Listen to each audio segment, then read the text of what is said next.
Welcome to Beyond the Transaction with hosts Jim Clifford and Sarah Perkins. Get ready to hear conversations with Arizona business leaders and decision makers as they discuss the real estate industry, economic forecasts, and community development initiatives. Brought to you by Clear Title Agency of Arizona. Hi, everybody, and welcome back to Beyond the Transaction, brought to you by Clear Title Agency of Arizona. We are here today, as we are every day, to hopefully enlighten, maybe entertain a little bit. Those of you who have an interest in the real estate industry and beyond. Hence the name, right? Beyond the Transaction. So we are very excited today because we have a wonderful guest, very high value guest. It's very exciting for a little show like ours. It's pretty impressive. Woo. And we'll meet him in just a minute. But I want to say thank you to our executive producer, Megan Piotrowski, and the other executive producer, Gabe Rushing, both from Clear Title. The show's co-host and big brain is Sarah Perkins. And so, Sarah, welcome.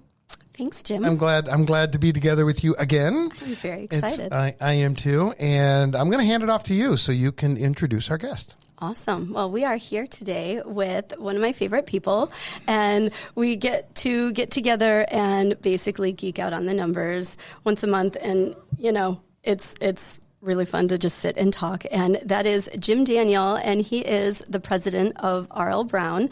And R.L. Brown Reports has the best data on new home construction, everything that's going on in that arena.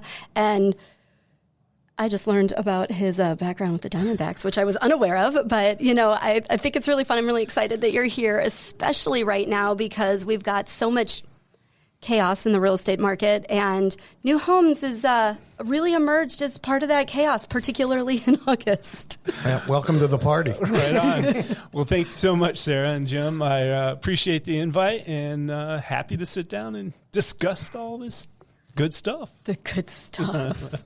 I love it. Before we dive in too much, do you want to tell us a little bit about what R.L. Brown Reports is and what you do and that stuff? Sure. Well, R.L. Brown Reports has been around for 37 years.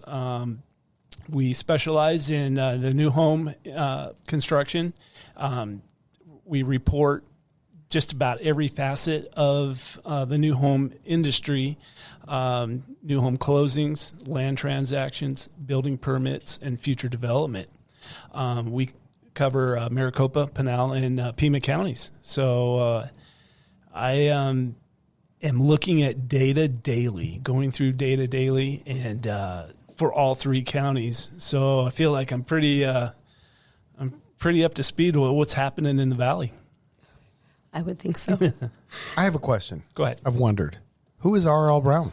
R.L. Brown has been he's been involved in the housing industry, probably close to 50, 60 years. Wow. He was president of several home builders early in the 70s and 80s. And in 82 or 83 is when they formed Home Builders Marketing, which has evolved into R.L. Brown Reports. He's the housing guru, and he's a tough act to follow. I'll bet he knows my father, because my father was in the title business during those times. So we'll compare notes offline. Absolutely. Small world. Small world. Well, when Jim Daniel just came in here, he was explaining to me, and I'm kind of stuck on this number right now. $11 billion in sales last year. Is that what you said? Sales of new homes. In the Phoenix market. That's a lot. It is. And it's a number that I don't think has been reported or really gets thought about too much. The economic impact that the home building has in our local economy. It's huge. It is huge. I mean, that's a number, 11 billion with a B. With the B. Yep. Yeah. And we were, also talking. Now that was 21, right. And so far 22, it's not quite as high. Well, we're only a little over halfway through the year with August numbers, and was it 6 point? Just over 8 billion. Just over 8 billion. So I think we're on track. We're on for track. About the same amount. We look to close about 24,000 homes this year. Wow. We're on track for that. That's the one thing. The new home market has been really stable, or we consider flat all the way through. And it has continued that through August. And August was a big closing month for new homes. It was a good month. And we're going to see it. There's just a lot in the pipeline right now. And new home closings, both in the Phoenix market and Tucson market, are staying consistent with last year's. And so, it's a flat market, but Deal. would you rather, a flat market's a good market at this point. Well, we're certainly not flat market on the resale side. No. So Well, flat is that? Are you referring to balanced market?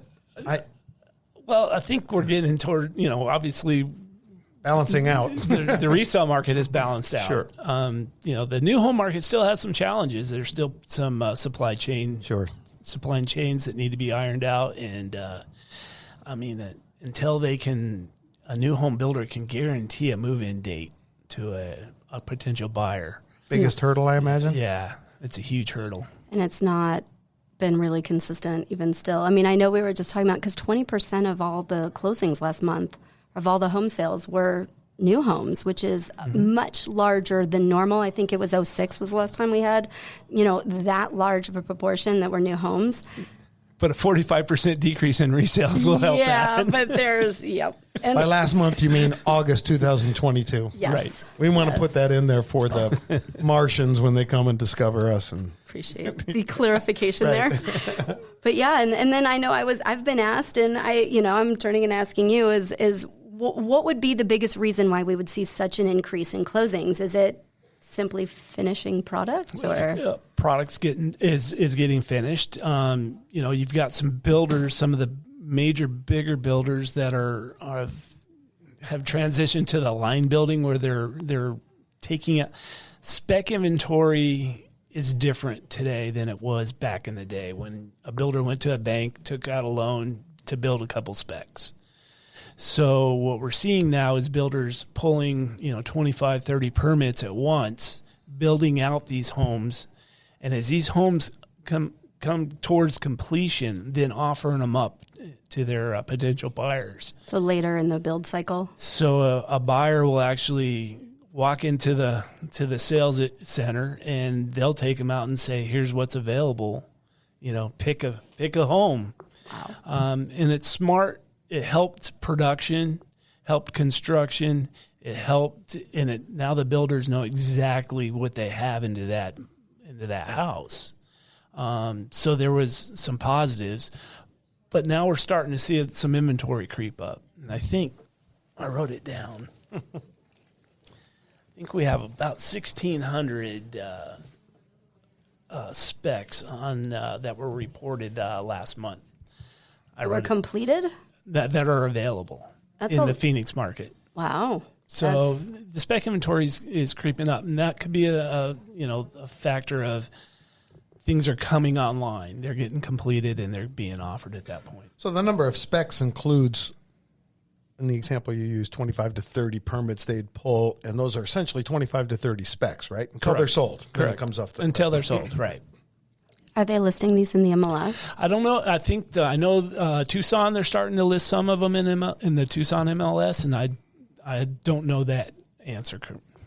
I wouldn't be surprised if that starts creeping up. I know on the rental side, that's creeping up on what's being listed in the MLS. And, even in one of the things we talk about, particularly when we're addressing people who are in the resale market, it's, hey, you need to pay attention to all the different new home opportunities that are around any of the listings that you have, but also, even mentioning the rental thing. And now there's this giant phenomenon, and Phoenix is, kind of ground zero, is the build for rent phenomenon is really just skyrocketed. And that's also adding to more competition for resale sellers.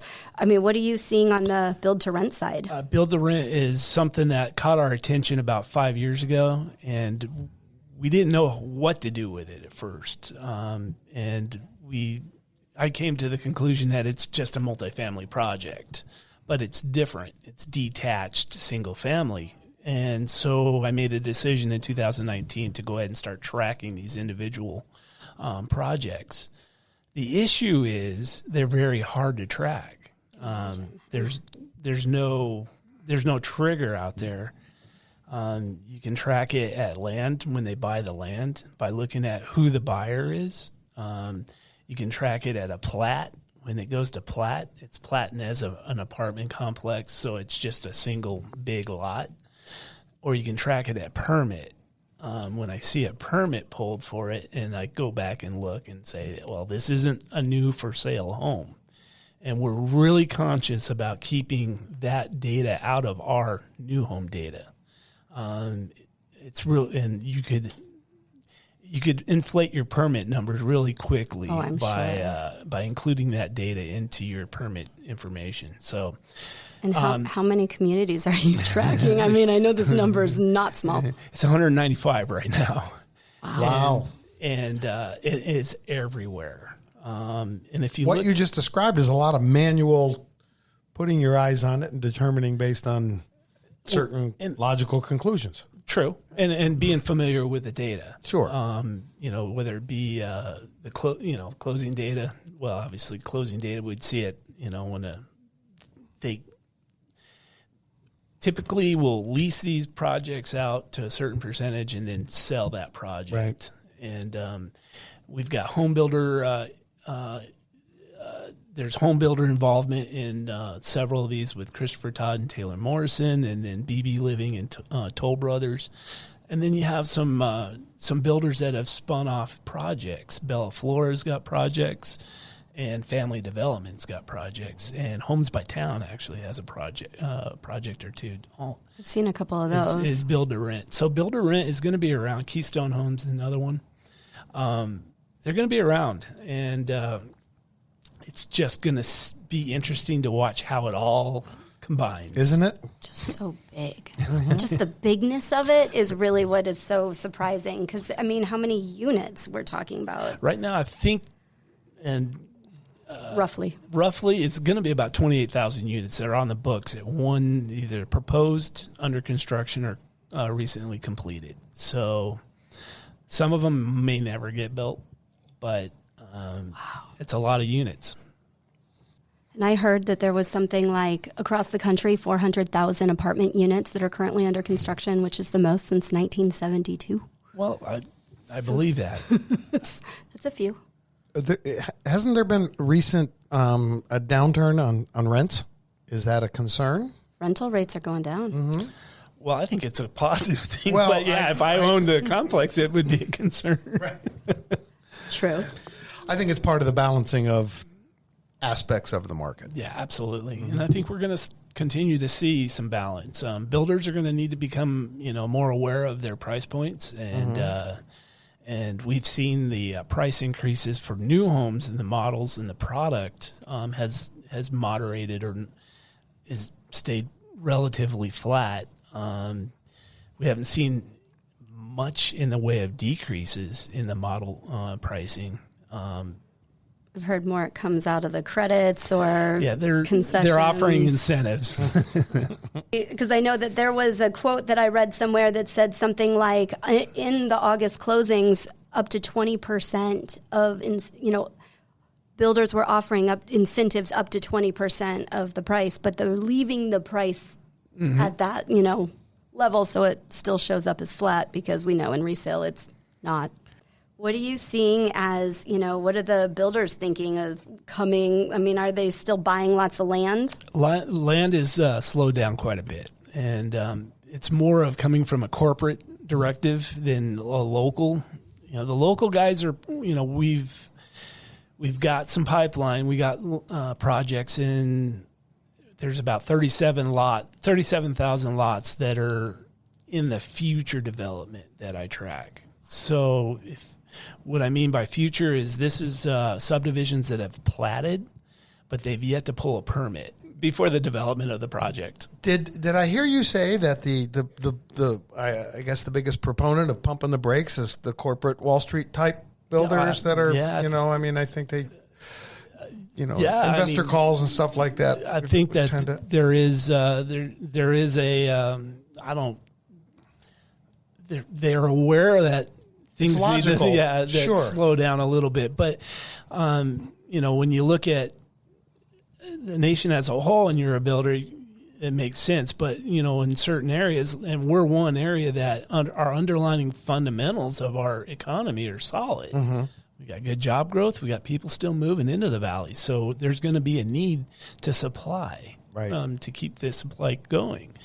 And that's something that if we were to look back from 2008 to now, we have not oversupplied. We do not have a large overhang of inventory. We learned a lesson. Yes, we did. Leading up to then, didn't we? But it's kind of bit us in the sure. a little bit now. Right. Overcorrection. Little gun shy. Little the non-corporate, the public company types are maybe going to be a little bit more bullish.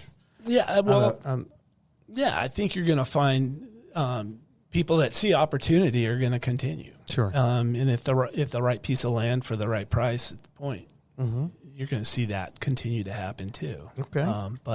And the people pulling permits, isn't a lot of it is those custom home builders, those one-offs? Is that custom home building has always been vigorous here in the valley, and I would say close to 10 to 12% of our activity is custom home. Wow. And maybe a little high on that. I don't have the number exact. I could get you the exact number if I had. But we'll go with 10 to 12. I'm going to go off the top of my head. Nobody's going to check, Jim. No one has the data. Yeah, right. They're going to have to call you to find out. True. Is there a price point that is particularly vulnerable or provides opportunities for both consumers and builders or any comment? Is there like the lower price points? I'm sure are real popular. Yeah, they're doing very well, and I mean, of course, you're going to go. You're going to drive to qualify, right? And that's where you're going to find the best value, so to speak. And there's some builders taking advantage of that.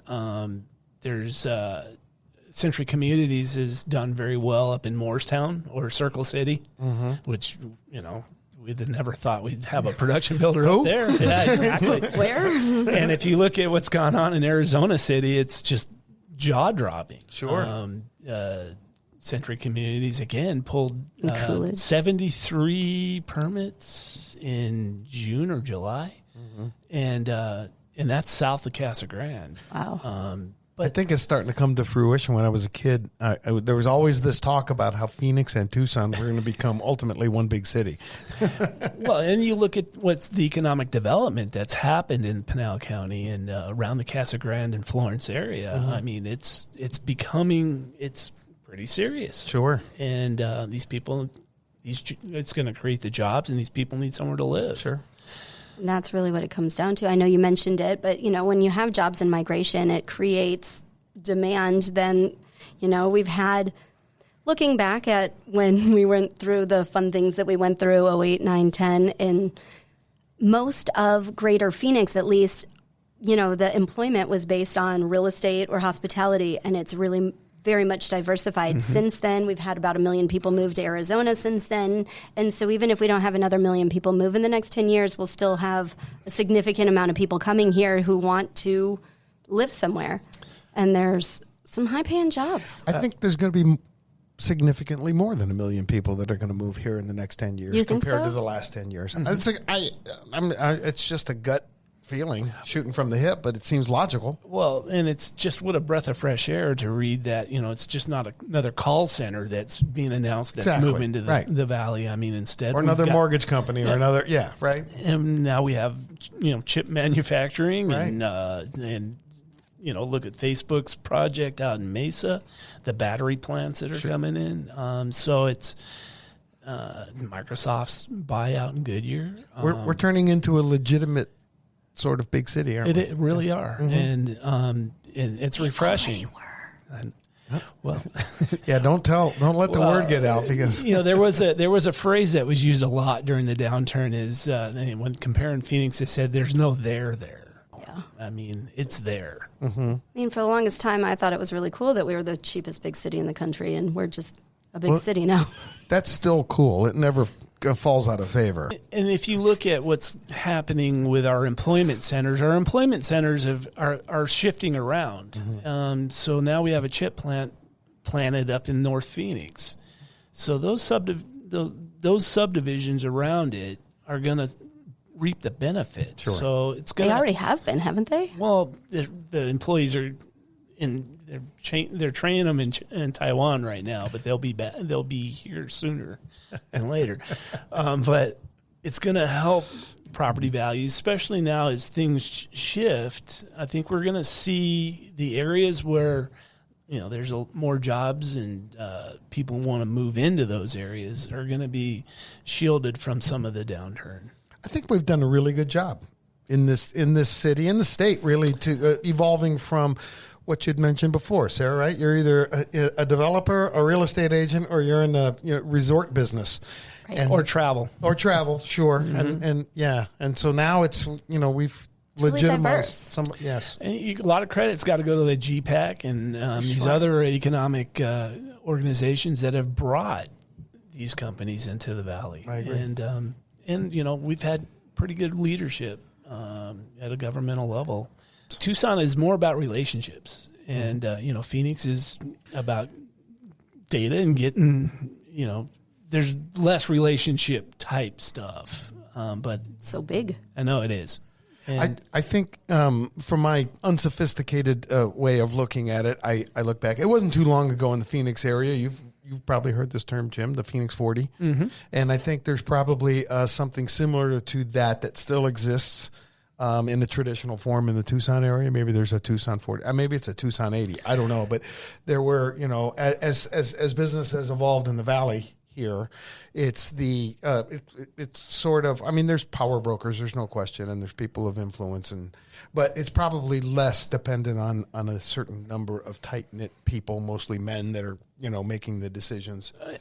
And technology may have allowed that. I think so. We can sit at our desk now and gather all kinds of information, and whereas before we networked. Yeah, exactly. But, I know that you mentioned that you've been seeing it's not the case that the numbers are tracking together anymore. Pretty much right before COVID hit, permit numbers were much higher than the closing numbers each month. And as COVID hit, that accelerated. And so we have a big gap in between. Like we mentioned before, it's the pig and the python. Love that phrase. That is, those are permits that are going to need to close. So even though permit numbers are down, closings are up. And Tucson, 4 months. Because it's digesting the pig. Exactly. These houses are getting completed and they're closing. And that's probably going to continue throughout the rest of the year. And at one point, we'll get back to a balanced market. And I think everybody needs this to take this time to smooth out their supply chains, kind of take a deep breath and reset.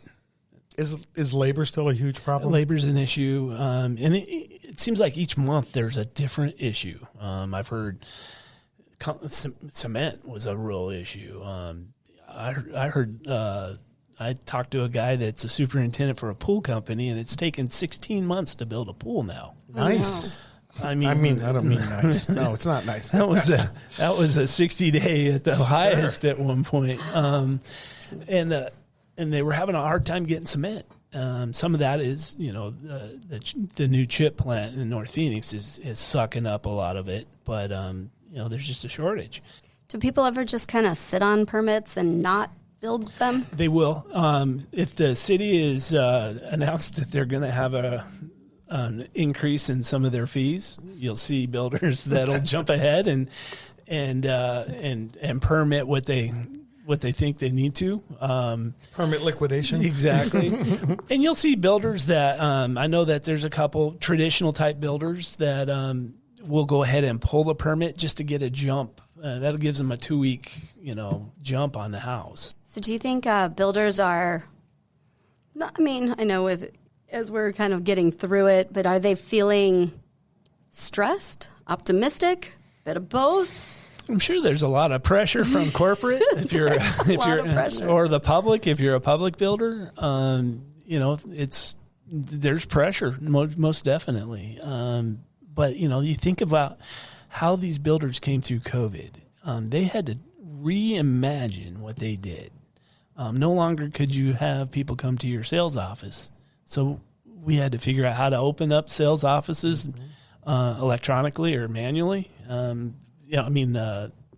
Through technology. And you have to get over the hurdle of I'm going to Zoom the house I'm going to live in.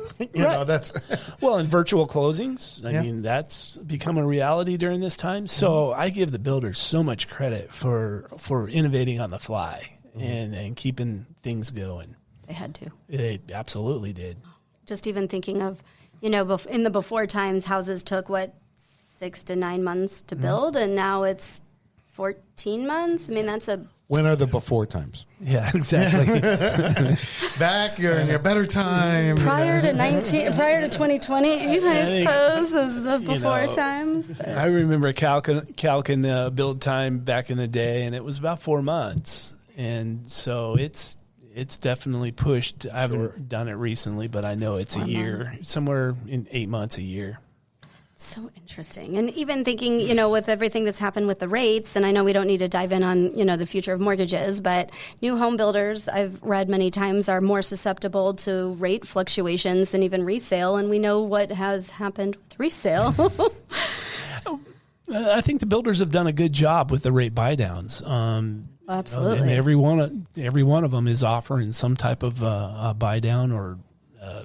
that's a term when I was younger in the business. That was a term that was used all the time. It was sort of commonplace, right? And now it's made a comeback, of course. And some of the younger people in the business are like, "Wow, what an innovation that is!" But you were buying down a rate in 12 to 13%, right? Exactly. Now we're looking at 6% or 5% that you're buying down. Yeah, I hate to be that back in my day thing, but I remember being thrilled when the builder bought down my rate from 13 7/8 to 13 5/8. I thought I just won the lottery. I remember 7%. And I'm like, I can't believe this. This is awesome. Oh yeah. How long is this going to last? But we also weren't sitting on a $450,000 deal either. Sure. So, right.